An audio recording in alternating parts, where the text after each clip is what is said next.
এবার রিসেপশন পার্টিতে দেখা গেল পল্লবীকে। বিস্তারিত জানতে ভিডিওটি দেখুন। আকাশী রঙের পোশাকে শ্বেতা রুবেলের রিসেপশনের সাজ প্রকাশ্যে। পর সৃজনের পাশে ম্যাচিং পোশাকে পর্ণা। শ্বেতা রুবেলের নতুন শুরু, কি বললেন পল্লবী? শ্বেতা রুবেলের রিসেপশনে চাঁদের হাট। নবদম্পতিকে শুভেচ্ছা জানাতে হাজির হন পল্লবী, মানে সবার প্রিয় পর্ণা। পর্ণাকে বিয়েতে দেখা না গেলেও রিসেপশনে দেখা গিয়েছে বেশ হাসি খুশি ভাবে।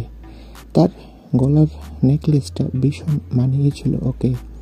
আর রিসেপশনে নাকি শ্বেতার জন্য একটা দামি শাড়ি উপহার এনেছে পল্লবী। আর তার পর্দার বর রুবেলকেও নাকি সুন্দর একটা গিফট উপহার দিয়েছে, সেটা নাকি পাঞ্জাবি আর ঘড়ি। তো বন্ধুরা, এই বিষয়ে তোমাদের মন্তব্য কি? কমেন্ট করে জানাও। তোমাদের সবাইকে ধন্যবাদ।